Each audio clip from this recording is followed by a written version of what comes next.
Hello everyone, आज हम करने वाले हैं DPP number 10th of class 12th of chapter biotechnology and its application. So let's start.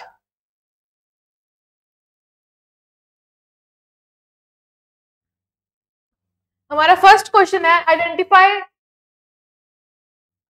The incorrect statement about genetic engineering approval committee. GEAC होती है जो, उसके बारे में हमें इनकरेक्ट स्टेटमेंट बतानी है यहाँ पे। तो हम पढ़ेंगे यहाँ पे, it allows the treatment of genetic diseases by inserting the genes into an individuals cells and tissues. Its approval is mandatory for the use of GMOs and the products derived from them to be used commercially. It makes decisions regarding the validity of GM research. ये बिल्कुल ठीक है, ये statement ठीक है और ये भी ठीक है। सेकंड और थर्ड दोनों ठीक है, तो ए एंड बी तो आएगा नहीं। हम ये देखते हैं कि ये ट्रीटमेंट को अलाउ नहीं करती है, परमिशन को अलाउ करती है। तो हमारी यहाँ पे फर्स्ट स्टेटमेंट गलत हो जाएगी, तो आंसर आ जाएगा इसका मतलब हमारा option number A. Next question देखते हैं, which of the following BT crops is being produced by as biopesticides. इसमें से कौन सी भी हम बीटी क्रॉप्स को प्रोड्यूस करें एज बायोपेस्टिसाइड्स। तो यहाँ पे हमारा आंसर होगा, देखो टमाटो को हम करते हैं, सोयाबीन को भी करते हैं, कॉटन को भी करते हैं, तो आंसर आएगा हमारे यहाँ से all of these. Next question देखते हैं, consumption of which one of the following foods can prevent the kind of blindness associated with vitamin A deficiency. इसमें से हम कौन सा फूड हम खाएं जिससे क्या हो, विटामिन ए डेफिशिएंसी ना हो। फ्लेवर सेवर टमाटो नहीं, कैनोला नहीं, बीटी ब्रिंजल भी नहीं, हम खाएंगे गोल्डन राइस जिसमें विटामिन ए बहुत ज्यादा होता है। अगला क्वेश्चन है, assertion and reason. PCR is routinely used for earlier diagnosis of HIV in suspected AIDS patient. जो PCR है वो ज्यादातर यूज होता है as an early diagnosis of HIV। बिल्कुल ठीक स्टेटमेंट है। PCR can detect low amounts of DNA, ये भी बिल्कुल ठीक है। लो अमाउंट के DNA वो भी PCR डिटेक्ट कर सकता है, और ये HIV और एड्स जैसे डिसीजेज में अर्ली डायग्नोसिस का भी काम करता है। तो दोनों ही स्टेटमेंट्स हमारी ठीक है, लेकिन यहाँ पे रीजन करेक्टली एक्सप्लेन नहीं कर पा रहा assertion को, तो आंसर आएगा यहाँ से हमारा option number B. Moving on to the next question. Cry1 endotoxin obtained from Bacillus thuringiensis are effective against. जो Cry1 एंडोटॉक्सिन है वो इनमें से किसके अगेंस्ट इफेक्टिव है? निमेटोड्स के, मॉस्किटोस के, बॉलवर्म्स के, फ्लाइज के। तो वो है इफेक्टिव बॉलवर्म्स के रिगार्डिंग, तो आंसर आएगा यहाँ से हमारा option number B. Next question देखते हैं, मैच करना है Cry1AC एंड Cry2AB।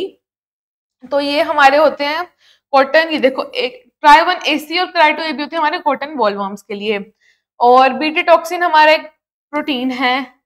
Cry1AB रोजी ने किया था अल्फा लैक्टल एल्ब्यूमिन वाला रिच मिल्क प्रोड्यूस, और Cry1AB is related to corn borer. तो यहाँ से हमारा आंसर आ जाएगा 4123। 4123 is an option number B. Next question देखते हैं, biotechnology essentially deals with the industrial scale production of. Biotechnology इसमें से इंडस्ट्रियल स्केल प्रोडक्शन की किस चीज से डील करता है? बायोफार्माक्यूटिकल्स, बायोलॉजिकल्स, रेस्ट्रिक्शन एंजाइम से, बोथ ए एंड बी। देखो रेस्ट्रिक्शन एंजाइम तो वो बिल्कुल भी नहीं करता, बायोफार्माक्यूटिकल्स करता है और बायोलॉजिकल्स की भी करता है, तो आंसर आएगा हमारा both A and B. Next question देखते हैं, बायोपेटेंट्स आर। बायोपेटेंट्स क्या होते हैं? राइट टू यूज इन्वेंशन, बिल्कुल ठीक है। बायोपेटेंट में यूज है ना कि जो उन्होंने इन्वेंशन की उसको उनको बिल्कुल राइट होना चाहिए यूज करने का। Right to use biological entities, ये भी बिल्कुल ठीक स्टेटमेंट है। राइट टू यूज प्रोडक्ट्स को यूज करने के rights. Right to use process, ये भी बिल्कुल ठीक है। तो चारों ही स्टेटमेंट्स हमारे ठीक हो जाएंगे, तो आंसर आएगा हमारा option number D, in which first, second, third, fourth all are correct. Next question देखते हैं, which part would be the most suitable for raising virus free plants for micro propagation? इसमें से प्लांट का कौन सा part है जो कि बिल्कुल सुटेबल होगा किसके लिए? माइक्रो प्रोपगेशन से प्लांट्स को रेज करने के लिए, वो भी वायरस फ्री। तो बार्क होगा नहीं, वेस्कुलर टिश्यू होगा नहीं, नोड भी नहीं होगा, वो होगा मेरिस्टेम। तो आंसर आएगा यहाँ से option number C. Select the incorrect match, इसमें से हमें इनकरेक्ट मैच सिलेक्ट करना है। ट्रांसजेनिक माइस, पोलियो वैक्सीन, बिल्कुल ठीक है। जो ट्रांसजेनिक माइस है उनके हम पोलियो वैक्सीन का टेस्ट करते हैं। रोजिका अल्फा लेक्ट एल्ब्यूमिन जीन, ये भी बिल्कुल ठीक है। Single stranded DNA RNA probe gene therapy में यूज होता है, नहीं जीन थेरेपी में प्रोब यूज नहीं होता। पीसीआर मॉलिक्यूलर डायग्नोसिस, ये भी बिल्कुल ठीक है। तो आंसर आएगा यहाँ से option number C, which is incorrect. Next question देखते हैं, Soma clones are obtained by. Somaclones कैसे मिलते हैं? प्लांट ब्रीडिंग से नहीं, जेनेटिक इंजीनियरिंग से नहीं, इरेडिएशन से नहीं, वो मिलते हैं हमें टिश्यू कल्चर से। तो आंसर आएगा यहाँ से हमारा option number D. Next question देखते हैं, somatic hybridisation can be done by, somatic hybridisation किससे हो सकती है? प्रोटोप्लास्ट फ्यूजन से हो सकती है, हैप्लॉइड एंथर से नहीं हो सकती, सेल कल्चर से भी नहीं हो सकती, पोलन कल्चर से भी नहीं हो सकती। तो आंसर आएगा यहाँ से हमारा ऑप्शन नंबर ए। अगला है स्टेटमेंट्स पढ़नी है। द फर्स्ट ट्रांसजेनिक काउ रोजी, जो फर्स्ट ट्रांसजेनिक काउ थी Rosie, produced human protein enriched milk, बिल्कुल ठीक स्टेटमेंट है। The milk produced by Rosie content alpha human alpha lactalbumin, ये भी बिल्कुल ठीक है। तो आंसर आएगा यहाँ से हमारा option number A. Both statements A and B are true.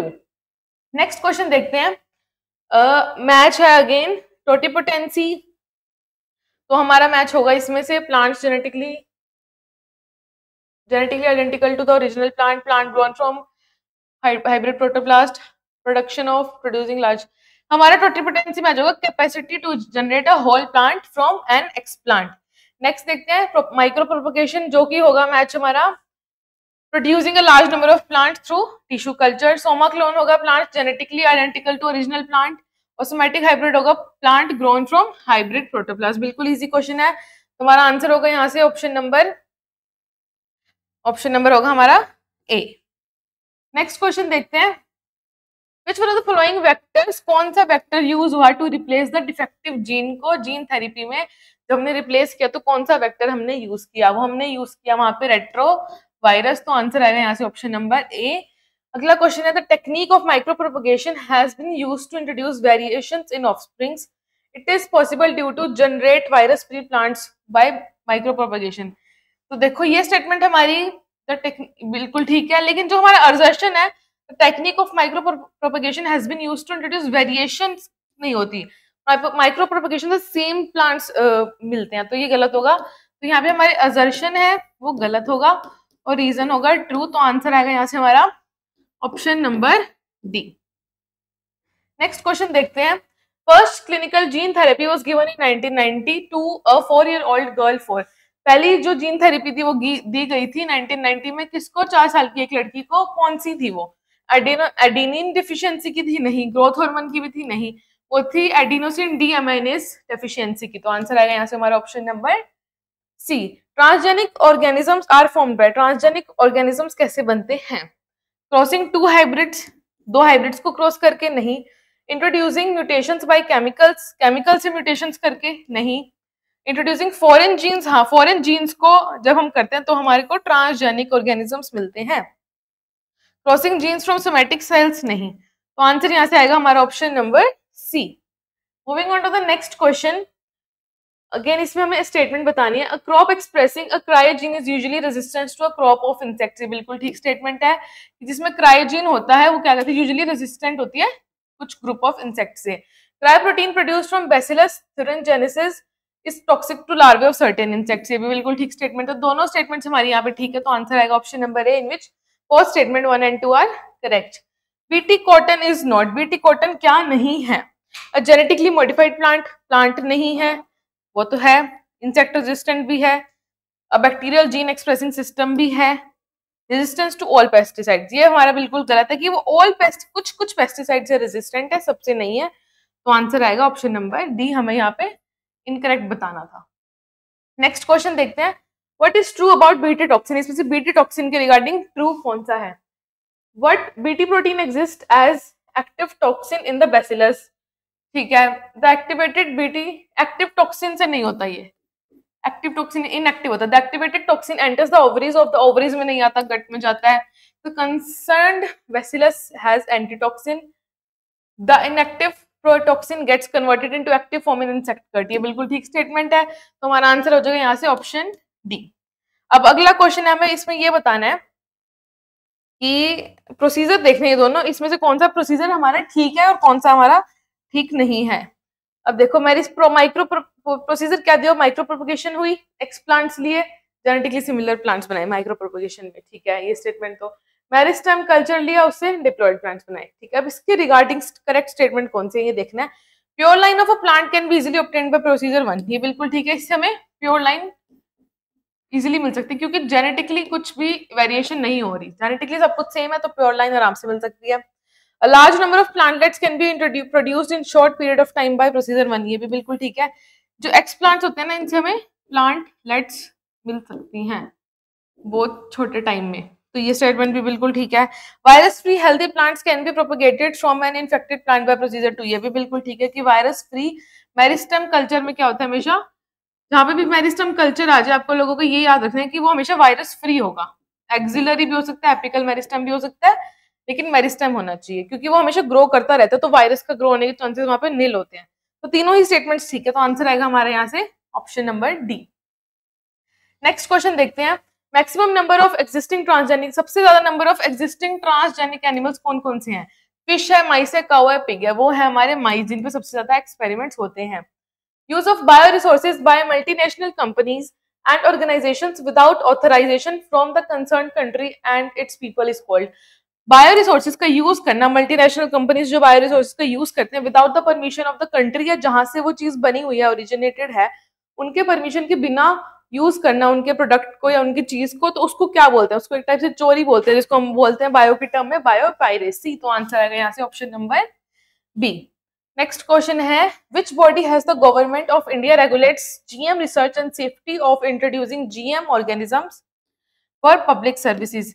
कौन सी बॉडी है गवर्नमेंट की, इंडिया की, जो क्या करती है, जीएम रिसर्च और safety of introducing GM organisms को की परमिशन देती है, या फिर कौन सी जो कमेटी है वो रिस्पॉन्सिबल है?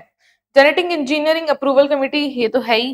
Research committee of genetic manipulation, ये नहीं है। बायो सेफ्टी भी नहीं है, इंडियन काउंसिल भी नहीं है। तो आंसर आएगा यहाँ से हमारा option number A. Next question देखते हैं, अगेन स्टेटमेंट गिवन है, genetic modification has help to reduce post harvest losses. ये बिल्कुल ठीक है कि जेनेटिक मॉडिफिकेशन ने क्या हेल्प किया हमें, पोस्ट हार्वेस्ट लॉसेस को इंप्रूव करने में, मतलब रिड्यूस करने में हेल्प किया, बिल्कुल ठीक है। Genetic modification has increased efficiency of mineral usages by plant. Genetic modification ने क्या किया है, जो प्लांट्स मिनरल यूज करते हैं उसको एफिशिएंसी को बढ़ाया है। तो ये भी बिल्कुल ठीक स्टेटमेंट है, तो आंसर आएगा हमारी ऑप्शन नंबर ए, जिसमें दोनों स्टेटमेंट्स बिल्कुल ठीक है। Golden rice is genetically modified crop plant where incorporated gene is meant for biosynthesis. Golden rice में कौन सा विटामिन होता है? हमेशा विटामिन ए होता है, ये याद रखना। तो आंसर आएगा यहाँ से option number B. The proteins encoded by gene क्राई2ab, क्राई2ab वाला क्या कंट्रोल करता है? कॉटन बॉलवर्म्स को, कॉर्न बोरर को, बर्डवर्म्स को, या बटरफ्लाइज को? वो करता है हमारा कॉटन बॉलवर्म्स को कंट्रोल। कॉर्न बोरर को कौन करता है? क्राई1ab। कॉटन बॉलवर्म को करते हैं क्राई1ac। अब क्राई1ac एंड क्राई2ab करते हैं कॉटन बॉलवर्म्स को, और क्राई2ab करता है हमारा कॉर्न बोरर को। तो आंसर होगा यहाँ से ऑप्शन नंबर ए। अगला क्वेश्चन है हमारा, select the correct match regarding. Again हमें इसमें मैच करना है कि कौन सा इसमें सही है, करेक्ट मैच बताना है, ठीक है। Alpha N1 antitrypsin treatment of phenylketonuria नहीं, ट्रीटमेंट ऑफ आएगा यहाँ पे एम्फिजमा या एम्फाइजमा भी बोल सकते हैं इसको। रोजी प्रोटीन एनरिच्ड मिल्क, ये बिल्कुल ठीक है, ये गलत है। माइस टेस्टिंग ऑफ पोलियो वैक्सीन, ये भी बिल्कुल ठीक है। एंटी फर्स्ट ट्रांसजेनिक काउ थी नहीं, तो दो ही स्टेटमेंट ठीक है, बी और सी। आंसर आएगा यहाँ से हमारा option number B. Next question देखते हैं, which of the following genes do not occur naturally in living organism. इनमें से कौन से जीन है जो नेचुरली नहीं होते? डू नॉट अकर नेचुरली, तो बीटी जीन्स नेचुरली होते हैं क्योंकि वो एक बैक्टीरिया से लिए, तो बैक्टीरिया के अंदर वो नेचुरली था। आरएनए आई जीन्स भी होते हैं किसमें? वायरसेस में। क्राई जीन्स भी प्रेजेंट होते हैं। एंडोजीनस साइटोप्लाज्मिक डिफेंस जीन, ये प्रेजेंट नहीं होते, तो ये हमारा गलत होगा। तो आंसर आएगा यहाँ से हमारा ऑप्शन नंबर डी। अगला क्वेश्चन है, alpha 1 antitrypsin is used to treat. Alpha 1 antitrypsin मैंने ऊपर ही आपको बताया कि वो ट्रीट करने में हेल्पफुल होता है, किसकी? एम्फाइजमा की। तो आंसर आएगा ऑप्शन नंबर सी यहाँ से। अगला क्वेश्चन देखते हैं, how many documented varieties of basmati. Basmati rice की कितनी हमें डॉक्यूमेंटेड वेराइटीज हैं, मतलब कि कितनी वेराइटीज हैं जो कि ऑफिशियल है, डॉक्यूमेंटेड हैं? वो है 50 नहीं, 84 भी नहीं है, वो है हमारी 27। तो आंसर आएगा यहाँ से ऑप्शन नंबर डी। अगला है statement, ADA gene provides instruction for producing the enzyme adenosine deaminase, ये बिल्कुल ठीक है। जो एडीए जीन होता है वो क्या करता है? प्रोडक्शन ऑफ एडेनोसिन डीएमाइनेज को देखता है। In some children ADA deficiency can be cured by bone marrow transplantation. कुछ कुछ बच्चों में जिनके अंदर एडीए नहीं होता प्रेजेंट, तो उसकी डेफिशिएंसी को हम किससे ट्रीट कर सकते हैं? बोन मैरो ट्रांसप्लांटेशन से कर सकते हैं, ठीक? हाँ जी, कर सकते हैं। तो आंसर आएगा यहाँ पे ऑप्शन नंबर ए। दोनों ही स्टेटमेंट बिल्कुल ठीक है। अगला क्वेश्चन है, golden rice is promising transgenic crop. जो गोल्डन राइस है वो एक ट्रांसजेनिक क्रॉप है। When released for cultivation it will help in, जब भी इसकी कल्टीवेशन होगी तो क्या हेल्प करेगा ये, producing a petrol like fuel from rice, rice से पेट्रोल तो बनेगा नहीं। Alleviation of vitamin A deficiency, ये ठीक है, पेस्ट रेजिस्टेंस नहीं आएगा, हर्बिसाइड टॉलरेंस नहीं आएगा। वो क्या करेगा, विटामिन ए डेफिशिएंसी होगी जो आसपास के लोगों में या जब भी इसकी कल्टीवेशन होगी तो ये क्या करेगा, उस चीज को इंक्रीज कर देगा, डेफिशिएंसी नहीं करने देगा, उसको खत्म कर देगा। तो आंसर आएगा यहाँ से ऑप्शन नंबर बी। अगला क्वेश्चन है, हमें डायग्राम देख के बताना है 1 2 3 और 5। ठीक है, 1 2 3 4 5 बताना है हमें यहाँ पे। तो देखो 5 तो हमारा है सी पेप्टाइड, तो हम ये देख लेते हैं 5 सी पेप्टाइड, बी तो नहीं है, 4 सी, यहाँ तो 5 का कुछ गिवन नहीं है, 5 ए भी नहीं है, ठीक है। और 4th हमारा है ये इंसुलिन है, दोनों ही इंसुलिन है, ए और बी, एक है और एक बी पेप्टाइड है। फर्स्ट हमारा क्या है, पूरा इस पूरे स्ट्रक्चर को क्या बोलते हैं, प्रो इंसुलिन। ये प्रो इंसुलिन होता है, ये कन्वर्ट हो जाता है इंसुलिन में, कैसे रिमूव हो जाता है इसमें से सी पेप्टाइड, तो ये इंसुलिन बन जाता है। तो आंसर आएगा यहाँ से हमारा ऑप्शन नंबर ए। फर्स्ट हमारा प्रो इंसुलिन है, 4th हमारा इंसुलिन और 5 हमारा सी पेप्टाइड है, C peptide, free C peptide है। तो ठीक है, अगला क्वेश्चन देखते हैं यहाँ से। A doctor while operating on HIV positive patient accidentally cuts himself with a scalpel, suspecting himself to have contracted the virus. Which test will take to rule the out, confirm his suspicion? देखो क्या है, एक doctor ने गलती से HIV positive patient पे operation करा था, गलती से उसके हाथ में कट लग गया तो ब्लड एक्सचेंज हो गया, तो वायरस, अब फ्लूइड एक्सचेंज से तो HIV हो सकता है। तो वो कह रहा है कि कौन सा वो टेस्ट करेगा जिससे उसे पता लगे कि उसको HIV हुआ या नहीं हुआ। तो जल्दी से रिजल्ट कौन सा देगा यहाँ पे, ये देखो ये तो फिजियोलॉजिकल है, तो ये बहुत जल्दी रिजल्ट नहीं देंगे, बहुत टाइम के बाद जब HIV अच्छे से हो जाएगा ना तब ये रिजल्ट दे सकते हैं, नहीं तो ये नहीं दे सकते। तो सबसे जल्दी दे सकते हैं इसमें से PCR, तो आंसर आएगा ऑप्शन नंबर ए। अगला क्वेश्चन देखते हैं, एन एक्सप्लांट इज, एक्सप्लांट क्या है, डेड प्लांट है नहीं, एनी स्टराइल पार्ट है नहीं, part of the plant use in tissue culture, वो तो है ही, part of plant that expresses a specific gene, नहीं। तो आंसर आएगा यहाँ से option number C. Transgenic models are used for studying many genetic disorders like, अब ट्रांसजेनिक मॉडल्स होते हैं, मतलब कि प्लांट्स नहीं, कुछ एनिमल्स होते हैं जैसे रैट्स हो गए, उनको यूज किया जाता है जेनेटिक डिसऑर्डर्स को स्टडी करने के लिए। तो कौन कौन से हो सकते हैं, रूमेटॉइड आर्थराइटिस हो सकता है, सिस्टिक फाइब्रोसिस हो सकता है, अल्जाइमर्स डिसीज हो सकता है, या फिर सारे ही हो सकते हैं। तो आंसर आएगा इसमें ऑल ऑफ दीज, ये सारे जेनेटिक डिसऑर्डर्स हैं, इनको स्टडी करने के लिए हम ट्रांसजेनिक मॉडल्स का यूज करते हैं। नेक्स्ट क्वेश्चन देखते हैं, tissue culture technique can produce infinite number of new plants from a small parental tissue. ठीक है, टिश्यू कल्चर से क्या करते हैं हम, न्यू प्लांट्स बना सकते हैं एक स्मॉल पेरेंटल टिश्यू से। द इकोनॉमिक इंपॉर्टेंस क्या, इसकी economic importance of the technique is in raising, इसकी इकोनॉमिक इंपॉर्टेंस क्या दर्शाती है, क्या बढ़ रहा है। Genetically uniform population identical to the original parent, genetically uniform, क्योंकि देखो इसमें क्या है, टिश्यू कल्चर से सेम टाइप के बनते हैं प्लांट्स, तो ये तो बिल्कुल ठीक है, जेनेटिकली यूनिफॉर्म पॉपुलेशन बढ़ रही है। होमोजाइगस डिप्लॉयड प्लांट्स, ऐसा कुछ नहीं दिया हुआ, न्यू स्पीसीज नहीं बन रही, वेरिएंट्स भी नहीं बन रहे। तो आंसर आएगा यहाँ से हमारा ऑप्शन नंबर ए। अगला क्वेश्चन देखते हैं, micro propagation is a technique, micro propagation में ये टेक्निक है किस चीज की, for production of genetically different plants, different नहीं आएगा, for production of haploid, haploid और डिप्लॉइड की बात कहीं पर भी नहीं की गई इस चैप्टर में, for production of somatic hybrids, hybrid तो वेरिएशन होगी ना उसमें, for production of somaclonal plants, ये बिल्कुल ठीक है। तो आंसर आएगा हमारा option number D. Pomato is a somatic hybrid of, pomato क्या होता है, टोमेटो नाम से दिख रहा है, टोमेटो प्लस पोटैटो, तो आंसर आएगा potato tomato, option number B. ठीक है, नेक्स्ट क्वेश्चन देखते हैं, प्रोब इज अ dsDNA और dsRNA, मतलब डबल स्ट्रैंडेड डीएनए या डबल स्ट्रैंडेड आरएनए है probe, tagged with the radioactive molecule. ठीक है, probe do not have complementarity with the mutated gene, ये स्टेटमेंट तो हमारी बिल्कुल ठीक है, लेकिन अब ये देखो प्रोब डबल स्ट्रैंडेड डीएनए और डबल स्ट्रैंडेड आरएनए नहीं हो सकता, हमारे को तो डबल स्ट्रैंडेड डीएनए से मतलब है ना, हमारी बॉडी में डीएनए होता है तो ना, तो आरएनए तो होता ही नहीं है। तो आंसर आएगा हमारा यहाँ पे, ये गलत हो गया, हमारा आंसर आएगा यहाँ से स्टेटमेंट 1 तो इनकरेक्ट है बट 2 करेक्ट है, तो ये आएगा ऑप्शन नंबर सी। हमारा आंसर आएगा यहाँ से option number C. Next question देखते हैं। Cellular totipotency is demonstrated by. Cellular totipotency क्या होता है, कौन कौन करता है? जिम्नोस्पर्म सेल करते हैं सिर्फ, देखो उन्होंने ओनली जिम्नोस्पर्म लिख दिया तो ये तो नहीं आएगा। ऑल यूकैरियोटिक सेल करते हैं, प्रोकैरियोटिक भी कुछ करते हैं, ओनली बैक्टीरियल सेल्स करते हैं, ओनली भी नहीं आएगा यहाँ पे। ऑल प्लांट सेल करते हैं, ये बिल्कुल ठीक स्टेटमेंट है। तो बेस्ट सूटेड स्टेटमेंट ये कि प्लांट सेल सारे करते हैं लेकिन ओनली जिम्नोस्पर्म तो नहीं करते, या फिर ऑल यूकैरियोटिक तो नहीं करते, ना कि ओनली बैक्टीरियल भी नहीं करते। तो आंसर आएगा ऑप्शन नंबर बी कि प्लांट सारे करते हैं। तो अब लेकिन ऑल यूकैरियोटिक सारे नहीं करते, और ओनली बैक्टीरियल भी नहीं करते, और ओनली जिम्नोस्पर्म्स भी नहीं करते।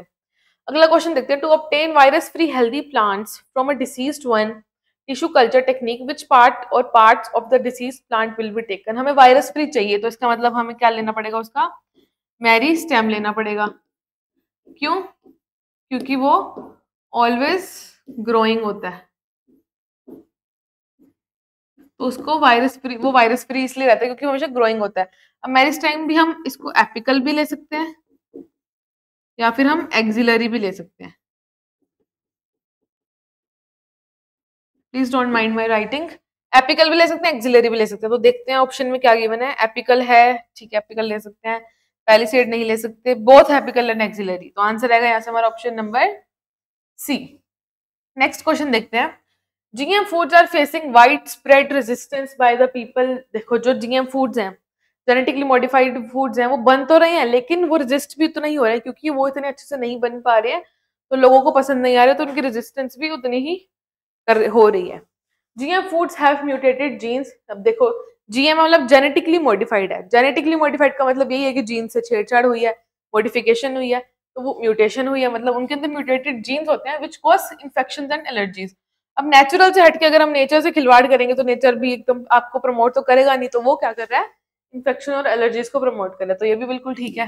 तो हमारा यहाँ पे असर्शन रीजन बिल्कुल ठीक है और इसकी एक्सप्लेनेशन भी ठीक है कि पीपल को वो रेजिस्टेंस हो रही है। क्यों हो रही है? क्योंकि वो म्यूटेटेड है और उनसे इन्फेक्शन और एलर्जी हो रही है। तो यहाँ पे असर्शन और रीजन दोनों ठीक है, और रीजन यहाँ पे असर्शन को करेक्टली एक्सप्लेन भी कर पा रहा है। अगला क्वेश्चन देखते हैं, question number 46। Which of the following bond links chain A to B of human insulin. देखो जो ए और बी होता है इसके अंदर हमारे जुड़े होते हैं सल्फर। तो कौन से बॉन्ड होते हैं यहाँ पे?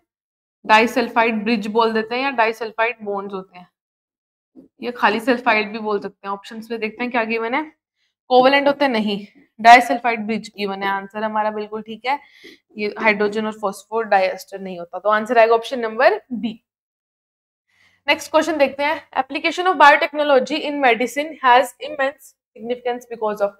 अब देखो बायोटेक्नोलॉजी की एप्लीकेशन है, मतलब जो ये सारा चैप्टर है इसका बहुत इमेंस क्या है, सिग्निफिकेंस है। क्यों है इसका सिग्निफिकेंस इतना इतना इंपॉर्टेंस क्यों है इसकी?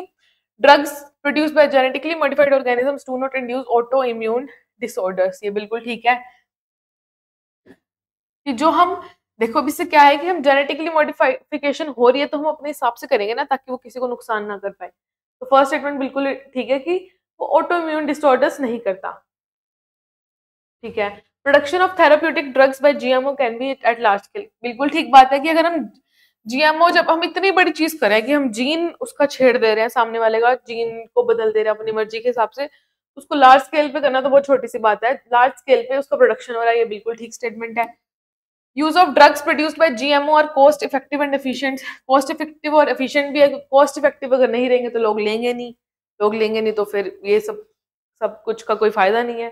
तो सारी स्टेटमेंट से बिल्कुल ठीक है। तो आंसर आएगा यहाँ से all of this, option number D. अगला क्वेश्चन है, हमें मैच करना है। टोटिपोटेंसी है हमारा capacity of a cell to produce whole plant. ठीक है। मेरिस्टेम है हमारा part of plant free from virus. हमेशा याद रखना कि जो मेरिस्टेम है वो हमेशा फ्री फ्रॉम वायरस होता है। सोमैटिक हाइब्रिडाइजेशन मतलब production of hybrid through protoplast fusion. Explant क्या है? Part of plant which can grown in vitro. तो आंसर आएगा यहाँ से हमारा 4 3 2 1। 4 3 2 1 is in option number B. Next देखते हैं। RNA interference is essential for. RNA interference किस लिए जरूरी है? सेल प्रोलिफरेशन, प्रोलिफरेशन मतलब कि उसके अंदर छोटे छोटे छेद हो जाएंगे, उसके लिए जरूरी है? नहीं। डिफरेंशिएशन के लिए जरूरी है? नहीं। Differentiation is a part of growth. Defence के लिए जरूरी है? बिल्कुल हाँ। जो सेलुलर आरएनए इंटरफेरेंस क्या होता है? सेलुलर डिफेंस के लिए जरूरी है, ताकि उस पे आरएनए में क्या होता है कि ताकि उसमें डबल स्ट्रैंडेड आरएनए बन जाए और आरएनए आगे ट्रांसक्रिप्ट ना कर पाए। ट्रांसक्रिप्ट नहीं करेगा तो ट्रांसलेशन भी नहीं हो पाएगी, प्रोटीन भी नहीं बन पाएगा। और जब प्रोटीन ही नहीं बनेगा तो फिजियोलॉजी सेल की चेंज नहीं होगी, तो वो अपने आप को यहाँ से बचा सकता है, सेलुलर डिफेंस कर सकता है आरएनए इंटरफेरेंस के थ्रू। नेक्स्ट क्वेश्चन देखते हैं। Which one of the following bacteria is used for production of transgenic plants? इनमें से कौन सा बैक्टीरिया यूज होता है ट्रांसजेनिक प्लांट्स को प्रोड्यूस करने में? इकोलाई होता है, बीटी भी नहीं होता, स्टेफिलोकोकस ऑरियस भी नहीं होता, एग्रोबैक्टीरियम ट्यूमिनिफेशियम होता है यूज। ठीक है, अगला देखते हैं। Agrobacterium tumefaciens is a popular genetic engineering because is popular in genetic engineering because this bacterium is associated with the bt cotton। क्या ये bt cotton से है? नहीं। bt cotton से कौन है? Bacillus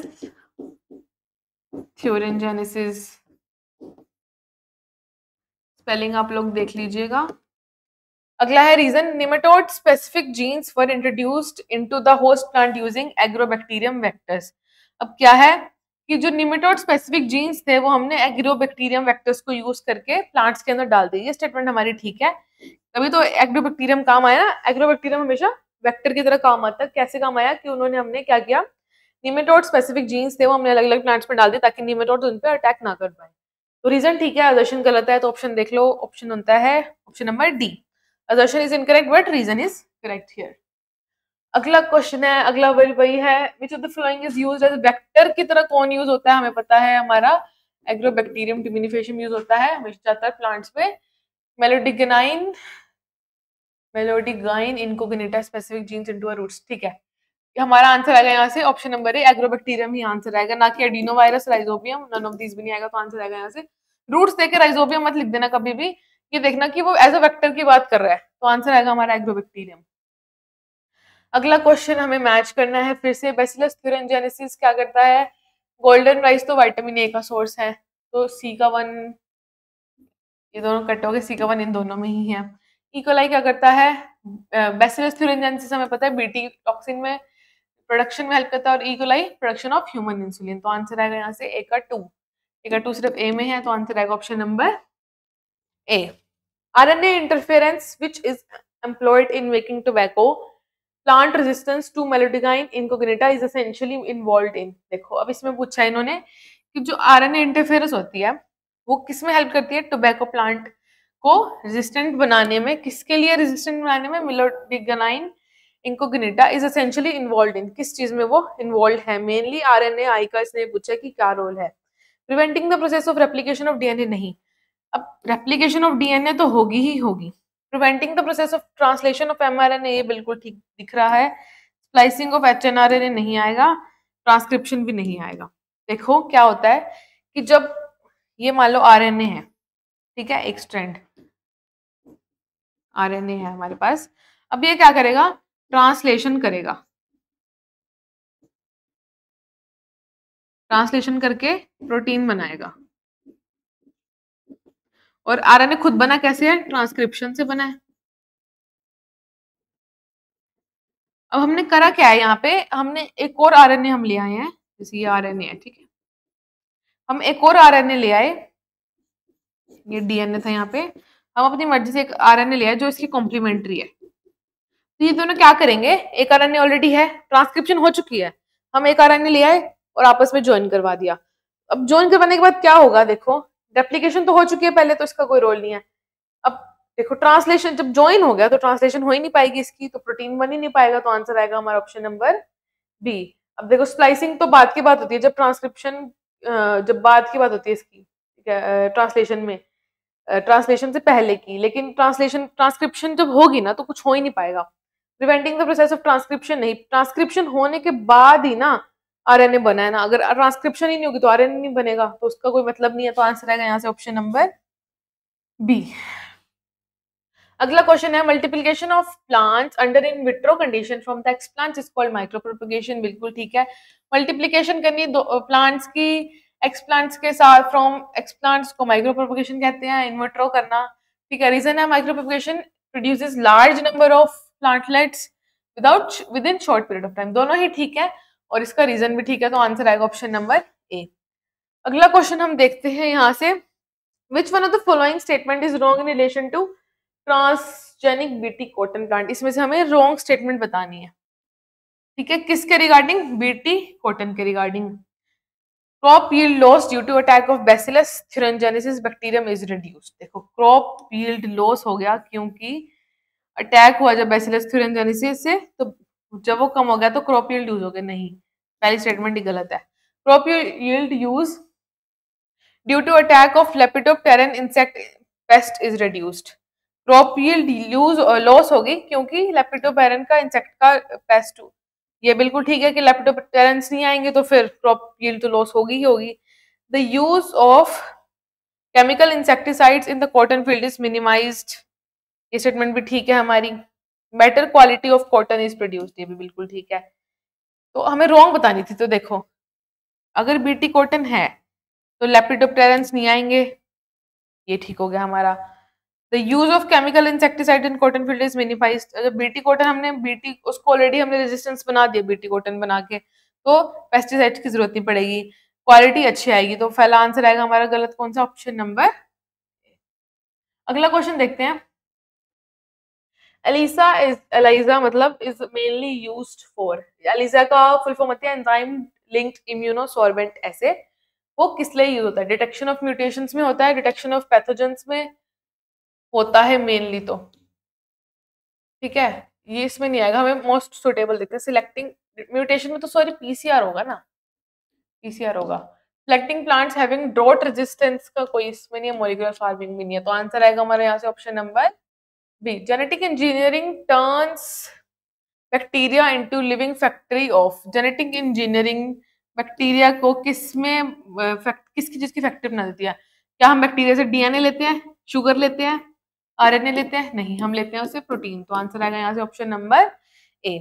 which of the following have been covered under the patent category. इसमें से कौन कौन से प्लांट्स है ना पेटेंट कैटेगरी में आ गए हैं? टर्मरिक आ गया, नीम आ गया, बासमती आ गया। तो आंसर आएगा ऑल ऑफ दीज। बिल्कुल एनसीईआरटी की लाइन है, बहुत इजी क्वेश्चन है। Select the incorrect match. हमें इसमें इनकरेक्ट मैच बताना है। मोस्ट कॉमन ट्रांसजेनिक एनिमल माइस है, बिल्कुल ठीक है। फर्स्ट ट्रांसजेनिक काउ रोजी थी, बिल्कुल ठीक है। First gene therapy ADA deficiency के रिगार्डिंग हुई थी, ये भी बिल्कुल ठीक है। कंट्रोल ऑफ कौन बोरॉन्स क्राई 1 एसी करता है? नहीं, वो करता है हमारा क्राई 1 ए बी। ठीक है, क्राई 1 एसी करता है हमारे कॉटन वॉलवर्म्स को कंट्रोल। तो आंसर आएगा यहाँ से option number D.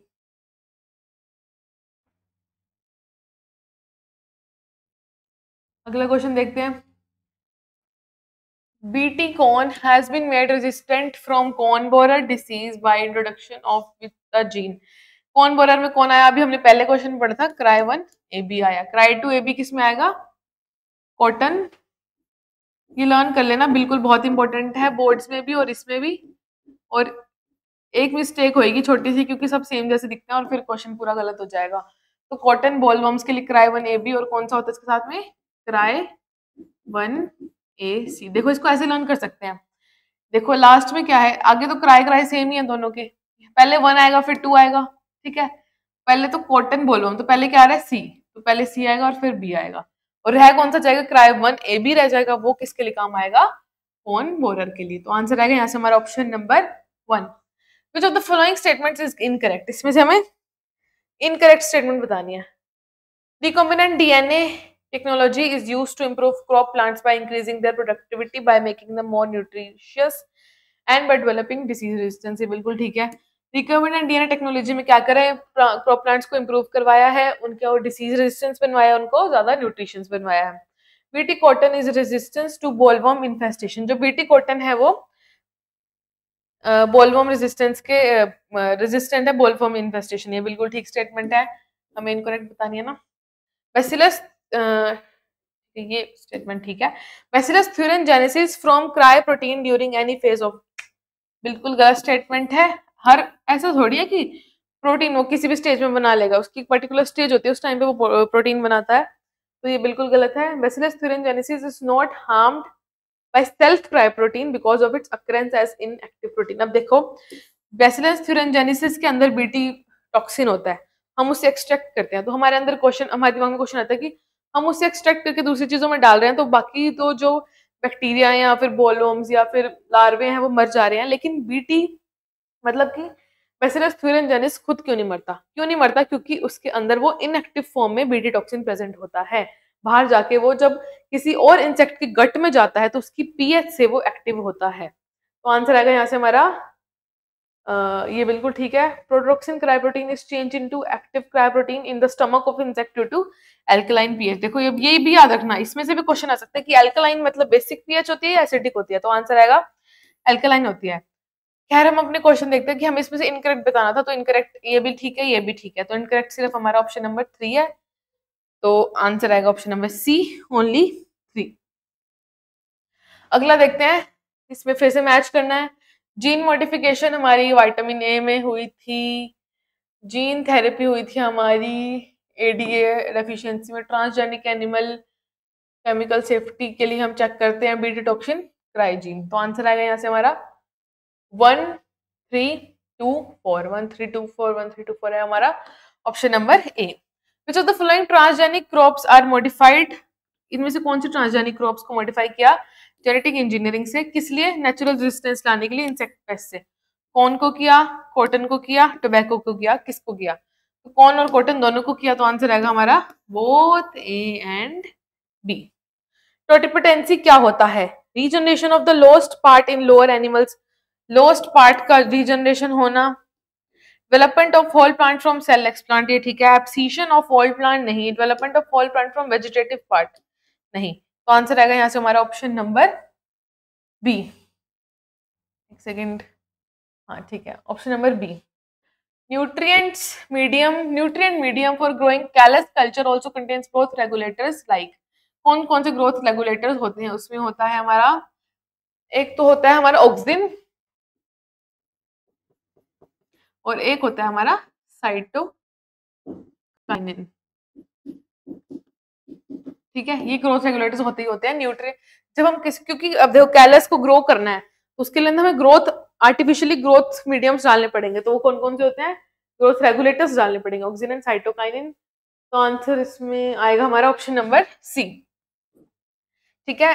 Following are the statements given about tissue culture, के बारे में स्टेटमेंट्स दी गई हैं, हमें करेक्ट स्टेटमेंट बतानी है। हमेशा ये जब भी क्वेश्चन करो तो सर्कल कर लो, करेक्ट बताना है इनकरेक्ट बताना है, क्योंकि बहुत कंफ्यूजन हो जाती है बाद में।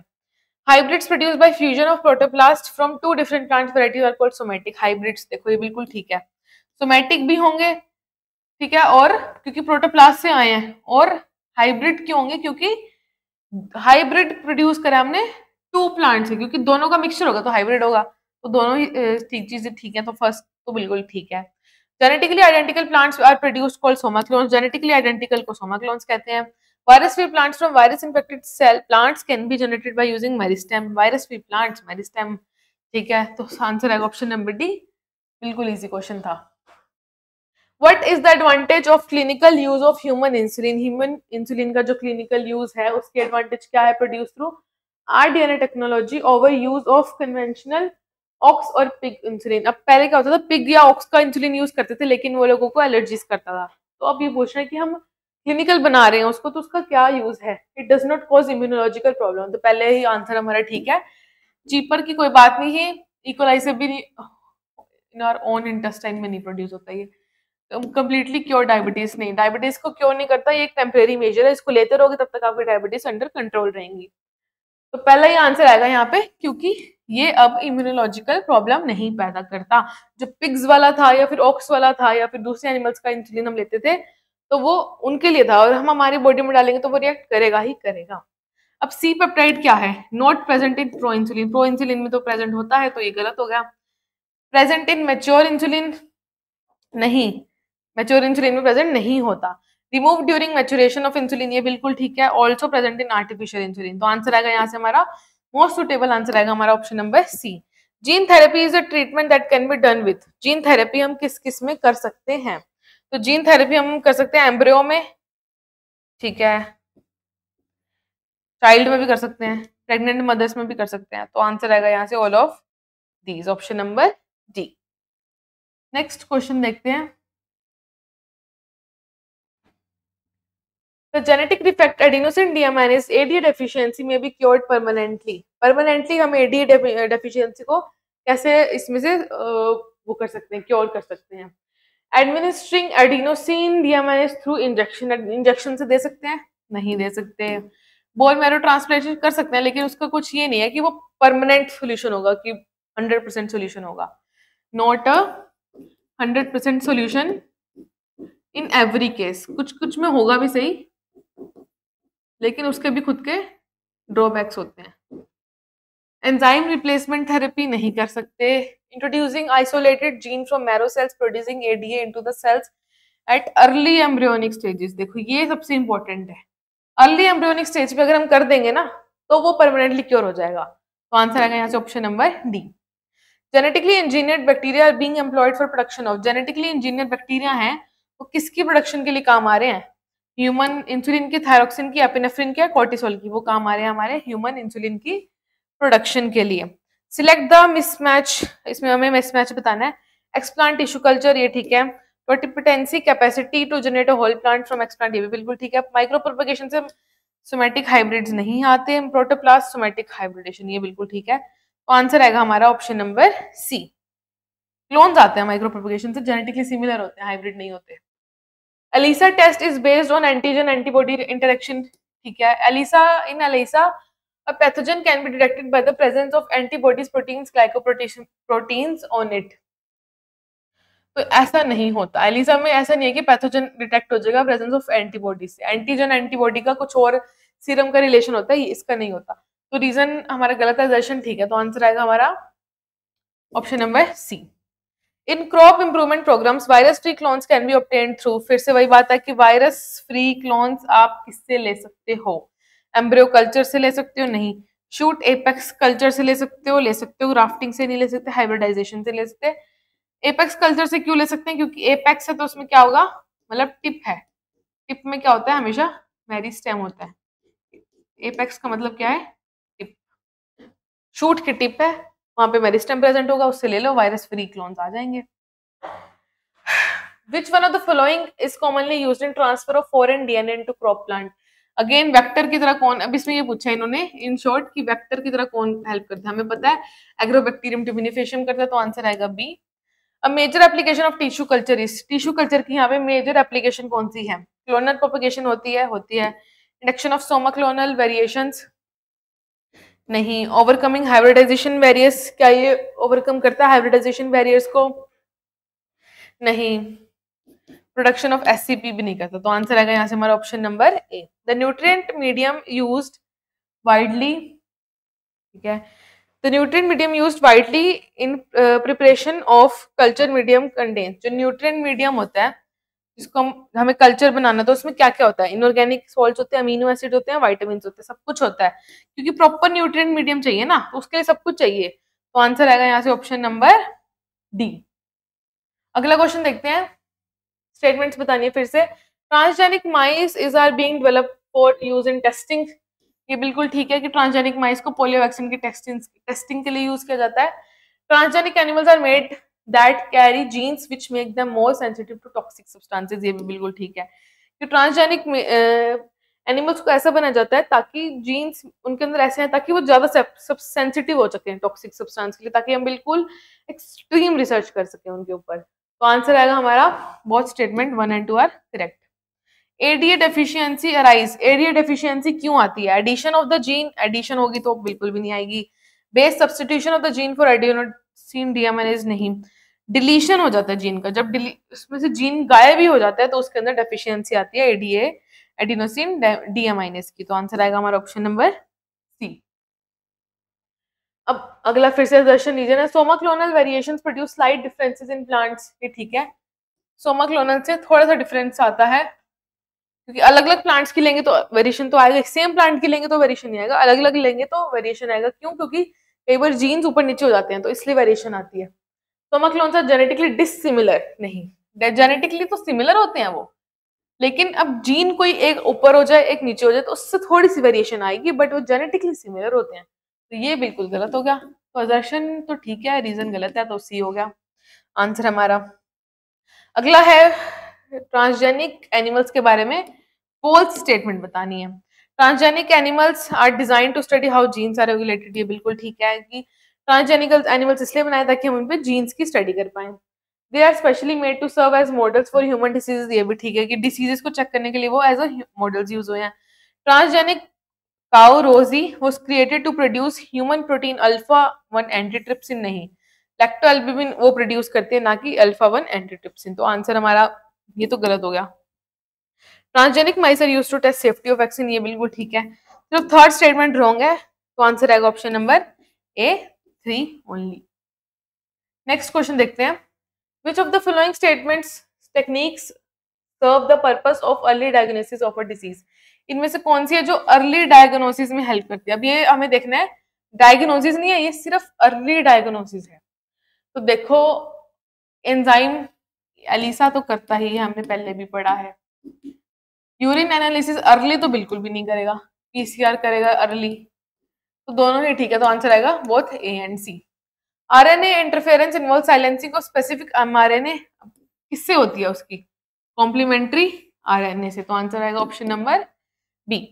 लास्ट क्वेश्चन है हमारा, which of the following statements are false? इसमें से हमें फॉल्स स्टेटमेंट बतानी है।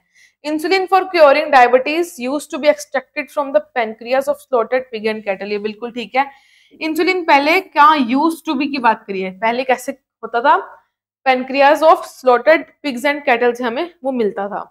Animal insulin is slightly different from the human insulin, जो एनिमल इंसुलिन है वो थोड़ा सा डिफरेंट होता है ह्यूमन इंसुलिन से, ये बिल्कुल बात ठीक है। Now it is possible to produce genetically engineered insulin in unlimited quantity, नहीं, अनलिमिटेड क्वांटिटी में कभी भी कुछ प्रोड्यूस नहीं हो सकता। Bacteria can be made to synthesize insulin from its gene, bacteria को भी हम, बैक्टीरिया कैसे करेगा? बैक्टीरिया से नहीं करवा सकते हम ये gene synthesize insulin from its, bacteria खुद के जीन से इंसुलिन कभी भी प्रोड्यूस नहीं कर सकता। तो सबसे मोस्ट सुटेबल स्टेटमेंट जो गलत है वो आएगा ऑप्शन नंबर डी। वैसे अनलिमिटेड होना तो नहीं चाहिए, बट अगर हम बाहर से प्रोड्यूस करें तो हो सकता है, क्योंकि हम मैनमेड तरीके से जब प्रोड्यूस करें। तो आंसर आएगा यहाँ से हमारा ऑप्शन डी कि बैक्टीरिया खुद के जीन से, फ्रॉम इट्स जीन, ये देखो यहाँ पे फ्रॉम इट्स जीन लिखा हुआ है, खुद के जीन से वो कभी भी इंसुलिन प्रोड्यूस या सिंथेसाइज नहीं कर सकता। तो इसी के साथ हमारी ये डीपीपी खत्म होती है। Thank you very much.